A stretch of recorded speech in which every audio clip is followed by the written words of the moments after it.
Nous sommes très très heureux de vous retrouver sur Medi 1. Soyez les bienvenus dans l'invité de la rédaction.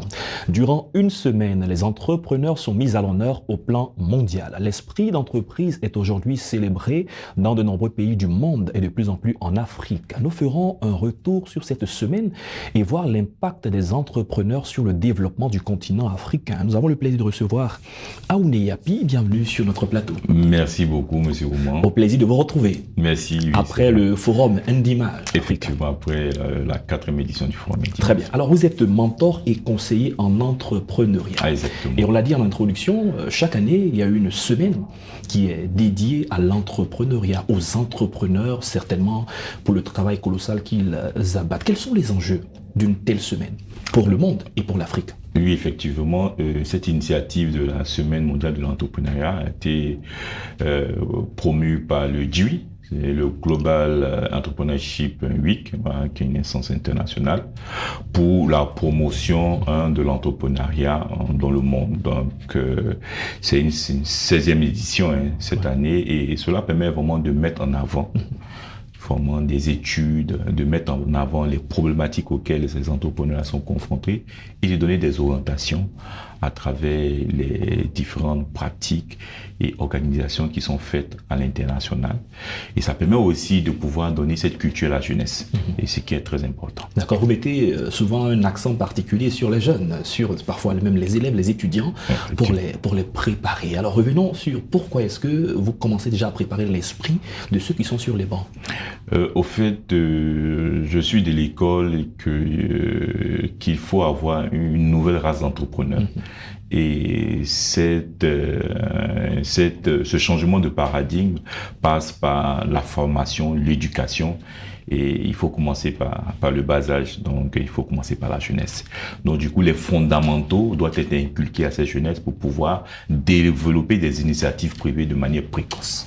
On entend souvent certaines personnes dire que tout le monde peut entreprendre, tout le monde doit être entrepreneur. J'ai reçu sur mon plateau ici une dame qui estimait que tout le monde ne peut pas forcément entreprendre.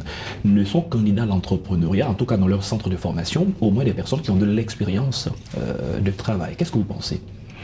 Bon, c'est un paradigme, hein. Okay. Donc il faut savoir que il y a plusieurs paradigmes dans le domaine de l'entrepreneuriat.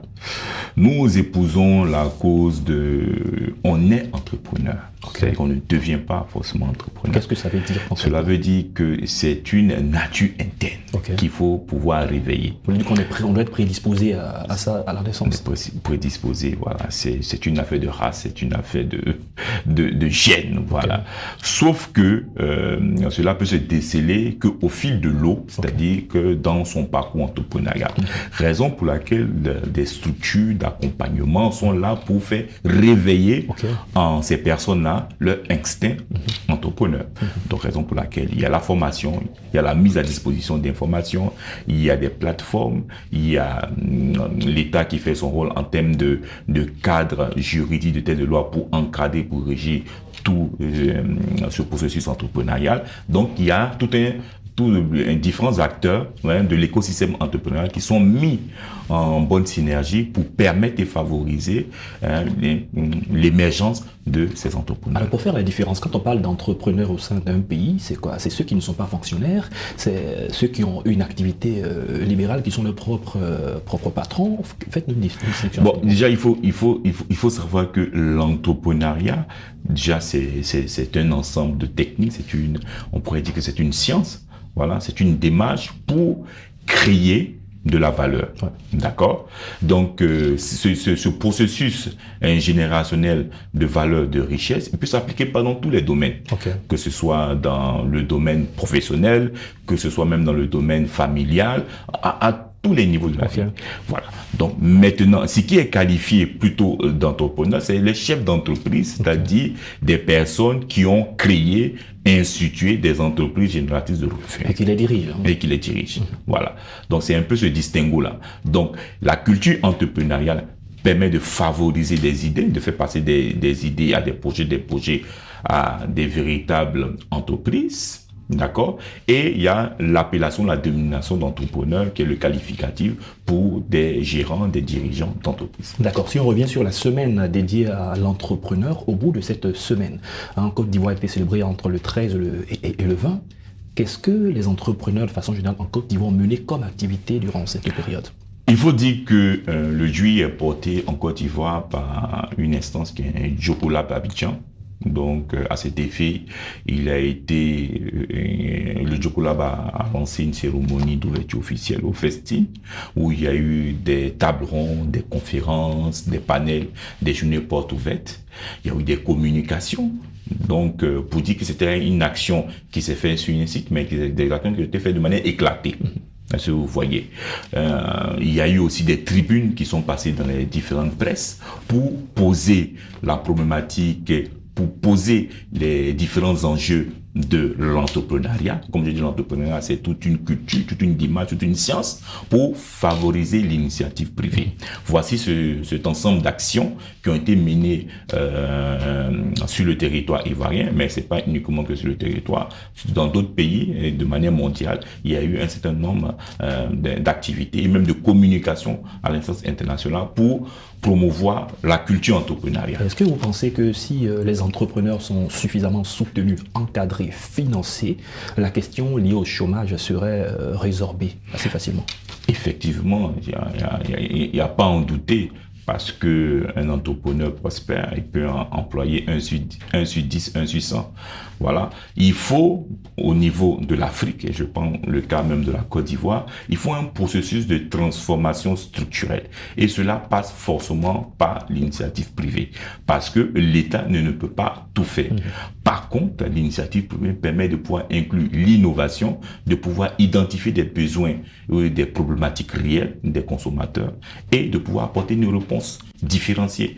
C'est vraiment important. Donc, raison pour laquelle il faut qu'on puisse favoriser ce processus entrepreneurial, tant par le secteur privé, tant par le secteur public. Alors vous, en tant que coach, en tant que mentor, en tant qu'enseignant aussi, dans le domaine de l'entrepreneuriat, est-ce que vous êtes satisfait des conditions, des questions de fiscalité, de l'environnement des affaires en Afrique et en Côte d'Ivoire? Il faut dire que moi je pose un peu un problème. Vous prenez le cas de la Côte d'Ivoire, il n'y a même pas de ministère dédié à l'entrepreneuriat.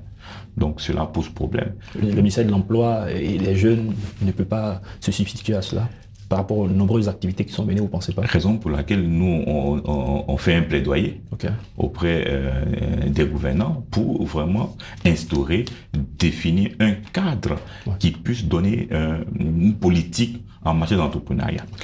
Vu que l'entrepreneuriat est l'émanation du secteur privé, le secteur privé ne doit pas rester en reste. Raison pour laquelle nous, en tant qu'acteurs du secteur privé, nous sommes force de proposition pour favoriser la mise ensemble des synergies et des énergies communes pour proposer des cadres innovants pour favoriser la création d'entreprises, l'entrepreneuriat. Comment est-ce que vous jugez les actions du ministère de l'Emploi par rapport à l'appui aux jeunes, à beaucoup de personnes avec le service emploi jeune? Il faut saluer l'initiative d'un service comme l'emploi jeune, l'agence emploi jeune, qui travaille autant sur l'insertion professionnelle, mais qui travaille aussi sur l'autonomisation des jeunes. Voilà, donc c'est quelque chose qui est important qui est fait, mais il faudra encore avancer. Raison pour laquelle je pense pour ma part qu'il faut avoir une politique bien définie pour la promotion de l'entrepreneuriat en Côte d'Ivoire. Et cela, c'est important. Associer les acteurs privés, associer les acteurs publics pour pouvoir définir des chantiers, pour pouvoir tracer des projets, des programmes, pour réellement rendre ce processus transformationnel vraiment viable et concret. Comment jugez-vous les tarifications ou la taxation au niveau des entreprises en Côte d'Ivoire? Bon, il y a des avancées, comme vous voyez qu'il y a le statut de l'entrepreneur pour faciliter au fait la phase d'amorçage pour permettre à ce que vraiment l'auto-entrepreneur puisse vraiment être allégé. Il y a beaucoup à faire. Pour ma part, je pense qu'il y a beaucoup à faire. Aujourd'hui, le projet de loi sur les startups numériques a été bouclé. Donc, ça veut dire qu'aujourd'hui, ils vont bénéficier d'un certain nombre de mesures d'exonération. C'est dans le bon sens. Et je pense qu'il faut généraliser cela pas uniquement que se concentrer sur le secteur des TIC, mais le généraliser sur d'autres secteurs tels que l'agriculture, l'industrie et autres. Très bien, merci Aoné Yapi. On a eu du plaisir à échanger avec vous sur la semaine mondiale dédiée à l'entrepreneur. Nous rappelons que vous êtes mentor et conseiller en entrepreneuriat. Merci d'être passé sur notre plateau. Merci. C'est la fin de cette émission. Merci à tous de l'avoir suivi. Bonne suite de nos programmes sur Média 1.